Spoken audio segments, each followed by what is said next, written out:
Kemerdekaan seperti permata hilang dirampas kuasa penjajah barat yang tiba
Ketika itu, konflik ideologi di antara demokrasi dan komunisme sedang memuncak di seluruh dunia. Golongan komunis di bawah kepimpinan Rusia dan China telah menawan Vietnam. Mereka juga sedang mempengaruhi Indonesia dan segolongan penduduk Persekutuan Tanah Melayu, Philippines, Singapura dan Sarawak. Dalam tempoh 23 hari, Sir Harold Macmillan, Perdana Menteri Britain, telah menyatakan sokongannya dan memacu cadangan ini menjadi suatu pecutan proses integrasi politik. Pada 26 Jun 1961, tanah jajahan British Borneo iaitu Sarawak, Brunei dan Sabah telah bermesyuarat di Singapura. Ramai pemimpin memberi sokongan dan mereka pula telah menubuhkan Malaysia Solidarity Consultative Committee di mana Sarawak telah diwakili oleh Datuk Bandar Abang Mustafa, Temenggung juga Ling Beng Siu dan James Wong Kim Min. Memandangkan ancaman dari Communist Clandestine Organisation Sarawak yang dibantu oleh komunis dari China dan Indonesia semakin meruncing, maka jawatankuasa ini mendesak agar Persekutuan Malaysia ditubuhkan dengan segera. Justru itu, pada 4 Januari 1962, Dewan Undangan Negeri Sarawak telah meluluskan Kertas Putih Malaysia dan Sarawak.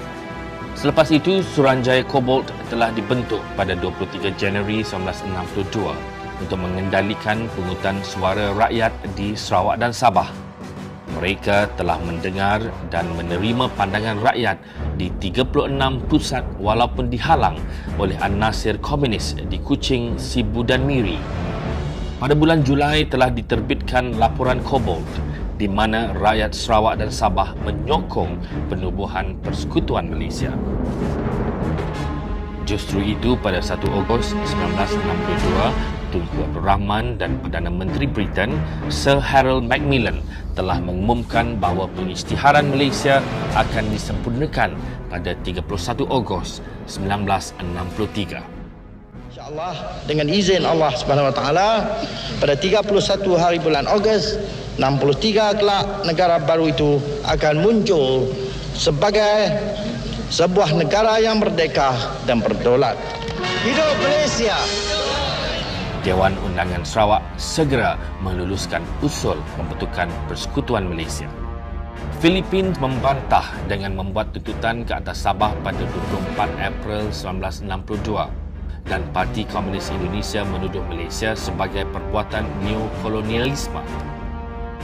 Pada 8 Disember 1962, Parti Rakyat Brunei mengadakan pemberontakan yang melibatkan daerah Bekenu, Limbang dan Lawas.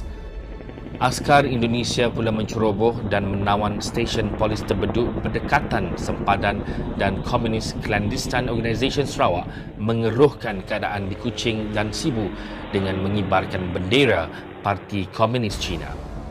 Keceriaan di Bandar Kuching menjadi suasana perang.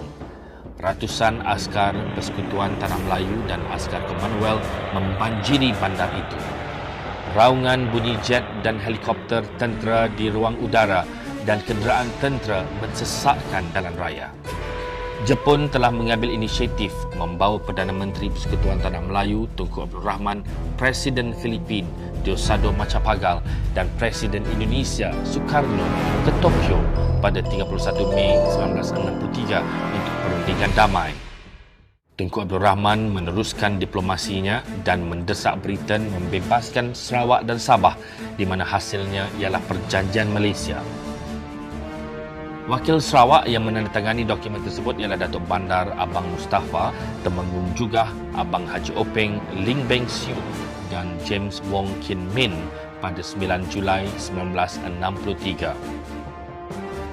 Perjanjian ini membolehkan Sarawak membentuk kabinet pertama pada 22 Julai yang terdiri dari Datuk Stephen Kalong Ningkan sebagai Ketua Menteri, Encik Abdul Taib Mahmud, Encik James Wong Kin Min, Awang Hipni Pengiran Anu, Encik Dunstan Endawi dan Encik Teo Kui Seng. Bagaimanapun, Indonesia dan Filipina mengulangi bantahan mereka di saat akhir kemerdekaan pada 27 Julai 1963. 33 hari sebelum kelahiran Persekutuan Malaysia pada 31 Ogos.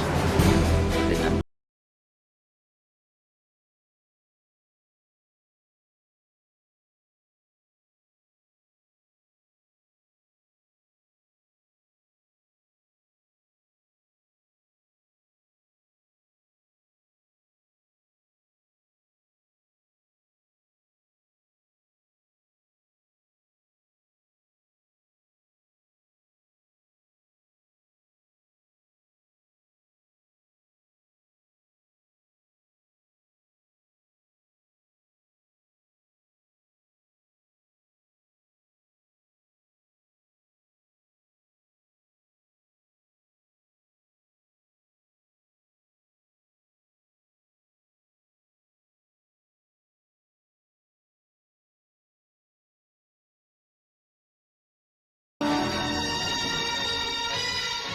di Kuching, ibu kota Sarawak, rakyat menyaksikan pelantikan UMNO yang pertama dari anak negeri, yang terutama Datu Haji Abang Openg. Tuan yang terutama itu berikrar berkhidmat kepada bangsa dan negara Malaysia, memimpin negeri mengikut lunas-lunas demokrasi. Manakala oleh Ketua Menteri Sarawak, seorang Iban, Encik Stephen Kalong Ningkan, diisytiharkan bahawa Sarawak sekarang telah meningkat taraf menjadi sebuah negeri.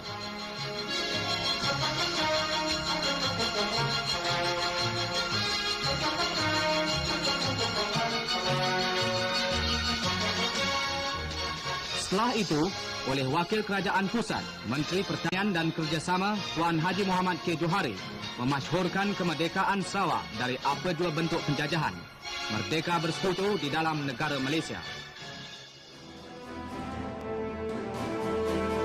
maka bermulalah sejarah baru negeri Sarawak untuk mengisi kemerdekaan demi kemajuan dan kesejahteraan rakyat. Landasan awal telah diletakkan oleh Ketua Menteri yang pertama, Datuk Stephen Kalong Ningkan.